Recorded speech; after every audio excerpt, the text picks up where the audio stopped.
noches, yo soy Odalis Castillo y usted está viendo Toda la Verdad, el programa donde decimos las verdades incómodas y propiciamos debates necesarios.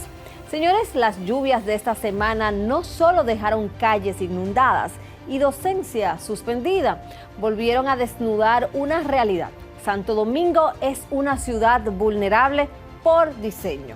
Mientras el gobierno habla de una inversión de más de 5.000 millones que ha salido en los medios invertidos en cañadas como un gran logro, pues la evidencia en las calles apunta a un modelo urbano que ha crecido sin planificación, donde apenas una parte del territorio cuenta con drenaje pluvial y donde se ha apostado más a soluciones reactivas que a una estrategia integral. No es un problema de cuánto llueve, es un problema de cómo, o más bien de cómo no, se ha pensado la ciudad durante décadas. Vamos a ver algunas imágenes del Gran Santo Domingo tras las lluvias, cómo sienten quienes están vulnerables ante las inundaciones y una breve entrevista con la directora del Instituto Dominicano de Meteorología, Indomet. En el sector El Dique, en Santo Domingo Este, las inundaciones de esta semana impactaron a varias familias. Sus testimonios no hablan solo de agua, hablan de incertidumbre, de precariedad acumulada y de una cotidianidad marcada por el riesgo. Tenemos que estar encaramando todo encima de lata, de blog, o salir para la calle. A los que viven allá afuera, uno repartir los trates para que no se le terminen de dañar a uno. Porque no es fácil, usted está durmiendo con los ojos abiertos, pensando en que el río se la va a llevar con todo. Estamos con un pie adentro y otro afuera, esperando la reacción. Lo que describen no es un hecho aislado, es una rutina. Comunidades que no logran entender por qué precipitaciones de corta duración terminan convirtiéndose en inundaciones severas. La respuesta técnica existe y revela que hay cada vez más vulnerabilidad. Desde la noche del martes estuvo lloviendo fuerte en el litoral caribeño y pasó toda la noche, o sea, la madrugada, lloviendo. Pero ¿qué pasa? Tenemos que ver el antecedente. Hemos tenido un marzo atípico. Cuando hablamos de un marzo atípico es que las lluvias estuvieron por encima de los valores normales en más del 90% de las estaciones meteorológicas en toda la geografía nacional. Entonces, ¿qué quiere decir eso? Que teníamos ya suelo saturado. Los primeros días de abril también ha estado lloviendo. Vimos la Semana Santa, que fue lluviosa. Incluso hubo una situación en el río Nizao que generó una calamidad, o sea, unos vehículos arrastrados porque estaba lloviendo. Entonces, ¿qué pasó el martes en la noche? Llovió sobre mojado. La vaguada que teníamos varios días informando que estaba generando esos aguaceros se combinó con el viento del sureste y un área de inestabilidad atmosférica en el norte de nosotros.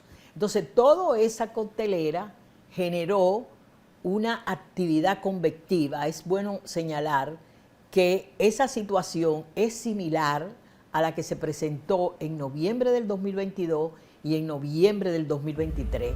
El elemento clave aquí no es solo la lluvia, sino su intensidad, su concentración en el tiempo y las condiciones previas del suelo, es decir, eventos más cortos pero más agresivos sobre territorios ya saturados. Dentro de los datos que hemos presentado de las diferentes estaciones que hay automática en el distrito, te podemos señalar que, por ejemplo, en el ensanche Julieta, que hay una estación automática, se midieron 314 milímetros. Nosotros señalamos que ese es el mayor valor que se ha registrado. Luego en el Jardín Botánico Nacional, que hay otra estación meteorológica automática, se registraron 283 milímetros. Y no te voy a seguir leyendo porque todas van descendiendo a partir de ahí, pero para que tú tengas una idea, en la feria, que tenemos una estación en el Centro de los Héroes, donde está el Ministerio de Energía y Minas, ¿tú sabes cuántos milímetros cayeron? 62 milímetros. Los datos revelan otra arista, la desigual distribución de las precipitaciones. No llueve igual en toda la ciudad y esa variabilidad genera impactos diferenciados que el diseño urbano actual no logra absorber.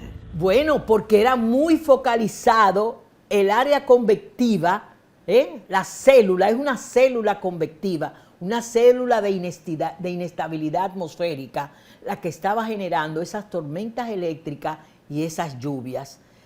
Por ejemplo, técnicos de nosotros se desplazaron en la mañana por el malecón y me dicen que no encontraron ninguna dificultad. O sea, porque el malecón no estaba inundado. Si tú observas los diferentes reportes que han hecho, tienen que ver con Santo Domingo Oeste, Santo Domingo Norte y el Distrito Nacional.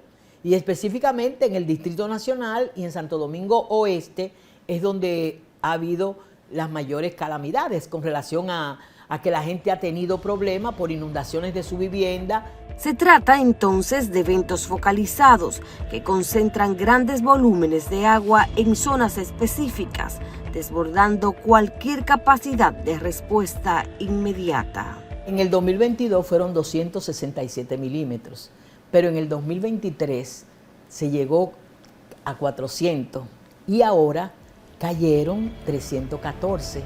La tendencia no es menor. Eventos comparables en los últimos años evidencian que estos episodios no son excepcionales, sino cada vez más recurrentes. La explicación técnica, sin embargo, contrasta con una percepción que se repite entre la población. Muchos ciudadanos entienden que no hubo una advertencia clara ni oportuna sobre la magnitud de las lluvias. La sensación de sorpresa persiste, incluso en un contexto donde los organismos aseguran haber emitido alertas. ¿Faltó entonces comunicación efectiva o falló la forma en que esa información llega a la gente? Esa es una pregunta clave en medio de la emergencia, donde muchos han cuestionado a las autoridades. Tú sabes que la gente siempre vincula a uno con los partidos políticos y cuando se politizan las cosas no se ven con el ojo crítico verdadero. Por ejemplo, esta es una institución técnico-científica y yo lo he dicho en diversos escenarios, que desvinculamos el tema de la política con la situación meteorológica, porque nosotros tenemos varios días hablando de esa vaguada y de que vienen acumulados de lluvia importante y que esta iba a ser una semana lluviosa. Y además, eso de que yo estaba durmiendo, eso lo han dicho en muchísimos escenarios. ¿Tú crees que yo me puedo dormir si yo estoy a esa hora publicando información? Porque yo quisiera que la gente la captara, pero es que, por ejemplo, ese evento entre la 1 y las 5 de la mañana, gracias a Dios que no hubo pérdida de vidas humanas. O sea, porque todo lo otro se puede recuperar. Pero ¿tú crees que a esa hora de la madrugada daba tiempo para sacar gente y llevarla a albergues? Un evento de tan corto lazo de tiempo y que no se presenta en la República Dominicana, se presenta a nivel global. Yo en mis redes sociales me hago eco de todas esas situaciones que se presentan en España con la Dana, que se presentó en Italia hace menos de 10 días, donde hubo más de 90 personas fallecidas, que se presenta en Brasil, que se presentan en esos países desarrollados. Estos eventos cada vez serán más frecuentes. Nosotros entramos a la cuenta de Instagram de Indomet y el martes 7 de abril alertaban de precipitaciones debido a una masa de aire y una vaguada que en horas de la tarde provocaría aguaceros con ráfagas de vientos de moderados a fuertes. Pero la información solo tiene 128 me gustas y 2 comentarios. uno de ellos aludiendo a que ya las inundaciones en Ocoa y Baní estaban desde la noche anterior, aun cuando solo se mencionaba un aviso meteorológico a San José de Ocoa. La información de la vaguada está, al menos en las redes sociales de Indomet, que fueron replicadas por otros medios el martes 7 de abril. Quizás el mensaje no se enfocó a la amenaza de acumulados de agua como resultaron, ni a las medidas que debían tomar las personas que viven en las zonas vulnerables, y por eso la ciudadanía ha cuestionado. Sin embargo, no hay dudas de que el cambio climático introduce una variable ineludible, fenómenos más intensos, más breves y más difíciles de gestionar. Pero reducir la discusión únicamente al clima sería simplificar el problema, porque si bien no se puede evitar que llueva, sí se puede y se debe planificar cómo responde la ciudad ante esa lluvia. La evidencia es que el riesgo no es solo natural, también es construido. El clima está cambiando, sí, pero la vulnerabilidad, esa que deja familias enteras con el agua al cuello, responde también a decisiones o a la ausencia de ellas, acumuladas durante años. Informarse sobre el clima es necesario y esa cultura hay que promoverla en República Dominicana, pero prepararse como país desde el ciudadano hasta los gobiernos locales ya no es una opción, es una urgencia.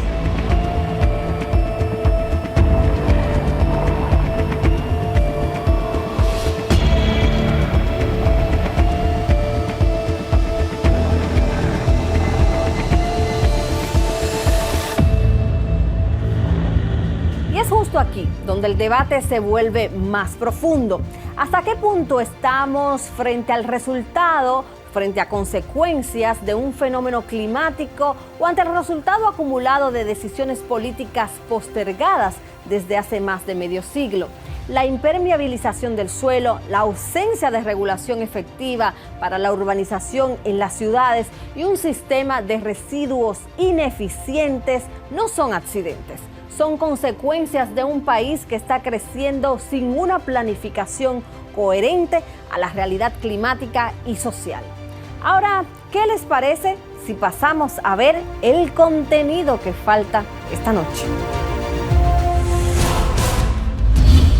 La ONSA, un transporte en decadencia. Vivimos la experiencia de usuario, confirmando horas de espera, deterioro y un servicio ineficiente para el ciudadano.